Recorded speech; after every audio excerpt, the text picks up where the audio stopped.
Kahit kailan, hindi po ako nagbanggit ng date ng rapture. Let me explain my side why I always say rapture 2024. Okay. Last year, I also had some vlogs entitled Rapture 2023.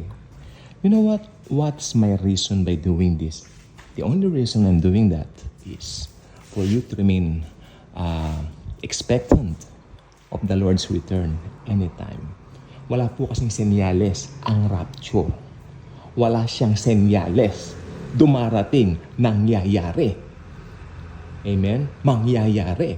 Sa tao minsan, may mga naranasan nyo na po ba yung gumising kayo ng maganda tapos biglang may nangyari hindi maganda? Sa amin po, meron na po. Like nung, halimbawa, nung day na parang ako ay na-aksidente. Hindi naman po mabigat na aksidente, pero parang nahulog noon ako nung maliit pa ako. Magandang gising ng mga magulang ko, ganun. Then nahulog ako. Dun sa, hindi naman masyadong mataas na place.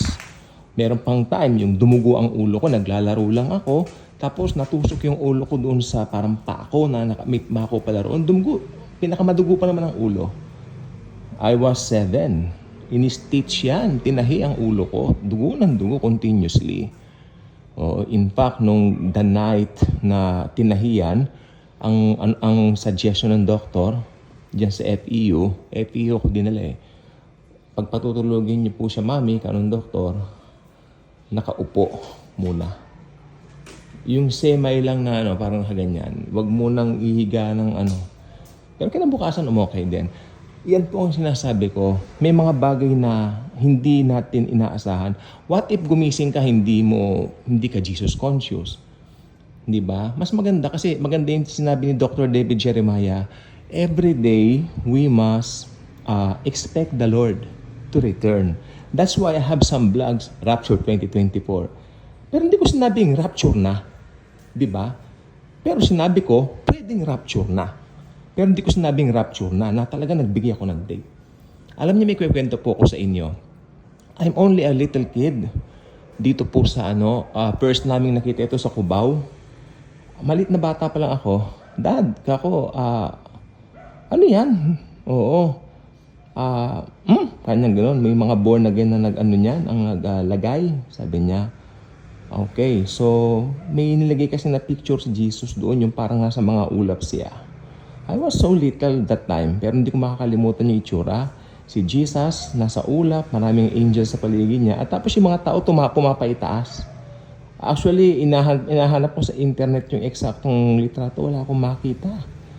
Dahil hindi na po ganun medyo luma na kasi yung larawan na yun, kumpara doon sa mga meron tayo ngayon dito sa bago nating mga nakikita sa Google, mas makabago at mga AI na, no? So, mas maganda yung mga ngayon, of course. Pero, syempre, for the sake of nostalgia, naghahanap ako ng mga luma dito sa internet na pwede pa rin natin pakinabangan, o pwede kong gamitin thumbnail sometimes para mas mapaliwanag ko sa inyo. And then, pagdating namin dito sa Espanya Boulevard, punong-puno po yan. Mula Moraita hanggang dito po sa amin, papuntang Ramon Magsaysay, papunta na roon sa may kahabaan, papuntang Welcome. Punong-puno po yan. Pinuno ang Espanya Boulevard ng ganito. Yung nakalagay Rapture, October 28, 1992. Paano yung Rapture, Dad? Ako. Ay, ganyan. Ayan ang yan ang kanilang sinasabi. Pero sabi ng daddy ko, wala naman nakakaalam ng pagdating ni Lord. Kani daddy ko na sa amin. Kasi kahit papano, ang daddy ko palabasan ng Biblia. So alam niya. So tama siya, di ba?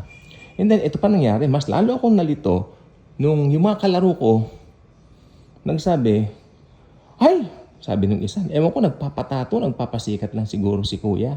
Mas matanda sa amin yun, siguro yun, nasa mga 10 years old na yun. Siyempre, nagpapatato. Nabasa namin yan, kanya. So, nag-implique ng takot sa amin.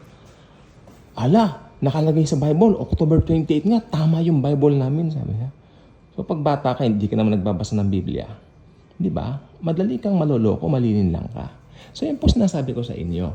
Pero ito po, wala akong pinangalanan, wala akong binanggit na date. Dahil pag nagbigay ako ng date, Bulaan talaga. Hindi ko gagawin yun. Pero, binibigay ko yung year. Kasi pwedeng mangyari ngayong year. Okay? So, kung ano yung pakahulugan nyo, kung ano yung inyong interpretation regarding that, what I am putting here on my blogs, it's up to you. I respect your opinion. I love all of you.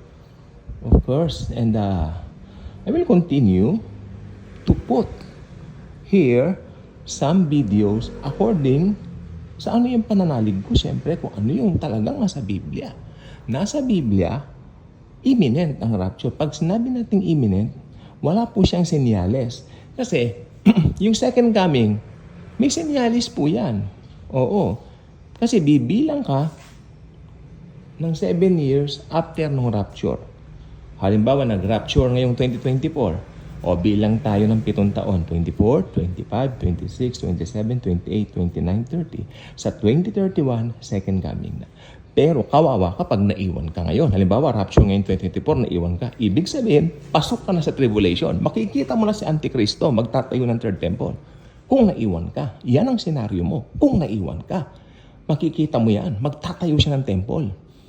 Pero mga totoong believers, Jesus, yung mga nagtiwala sa kanyang grace na tinapos na gawa sa cross, hindi pa makikita si Antikristo.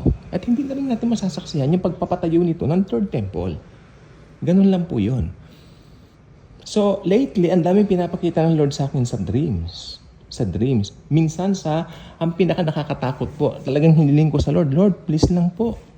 Tama na po yung sa lindol. Pero nangusap na naman si Lord sa akin. Alam niyo po ba, ganito, pinakita ko lang sa iyo, anak. Yun lang ang sabi niya. Pero sa spirit, still voice. Kasi ganito po nangyari.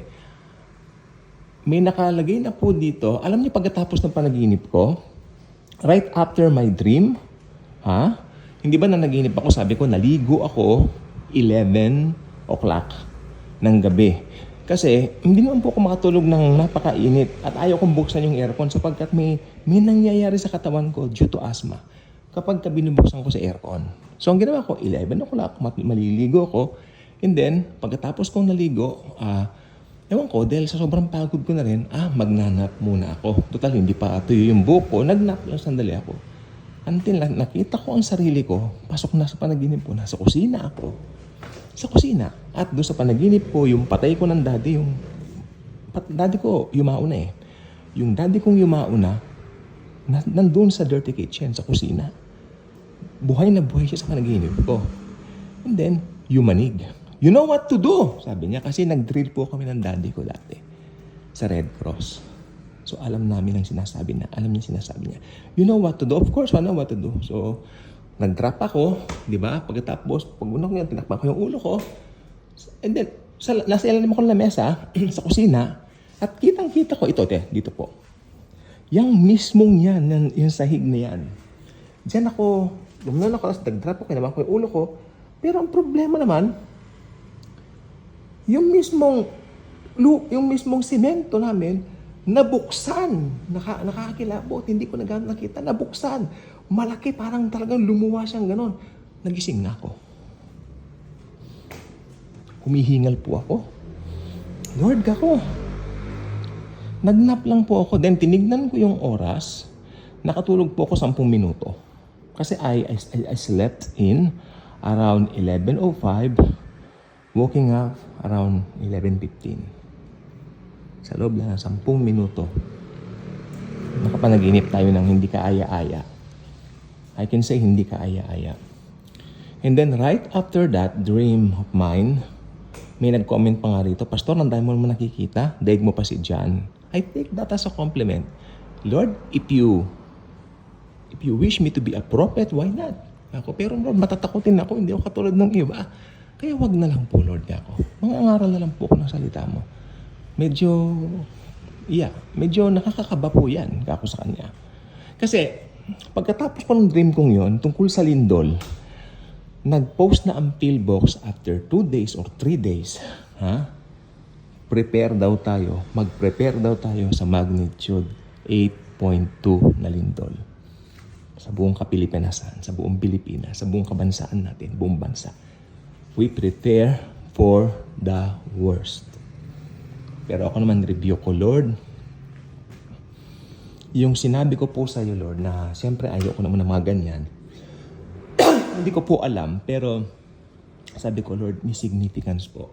Because why in the world, right after that dream of mine, of course, meron pinost si Pillbox na possibility of earthquake of 8.2 that magpahanggang ngayon po mga kaibigan ko at mga kababayan, ano? Magpahanggang ngayon, patuloy yung pagpo-post nila. In fact, I just shared 3 times yesterday dahil kailangan po talaga yan. Hindi po siya pananakot. Pillbox, explain. This is not pananakot. This is pag-aalala o pag-care. Tama naman. Hindi po pananakot yan. You cannot, yeah. Oh, tuwan-tuwa po tayo ngayon dahil sa social media, nag-trending si Diwata. Ngayon, bago si Rico yan. Mas better. Sabi ng bata rito, at least gwapo yung nakikita natin ngayon dito sa social media kumpara nung dati. Loko-loko yung bata dito. Okay, tama naman po siya. Okay, so, ang nangyari, na nalilibang tayong masyado sa araw-araw natin. Paano pag dumating yung lindol? Yan lang po sinasabi ko. Hindi kaya talagang rapture na, Lord. Ay, doon ko lang po naman nasabi yun. Ipinaliwanag ko. And then kasi kanina, someone commented, baka mapagkamalan po kayong bula ang propeta dahil nagbabanggit kayo ng eksaktong petsa. I don't do that. I never do that. I never did some blogs stating some fixed date when it will occur. I will never, ever do that. Kasi ang rapture, imminent.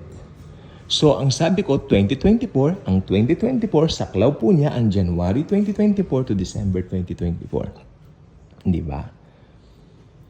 Pag hindi dumating ngayon, pumasok pa sa 2025, sasabihin ko pa rin, rapture 2025. To be unexpectant believers, to meet the Lord in the air. Yun lang po. Bye-bye.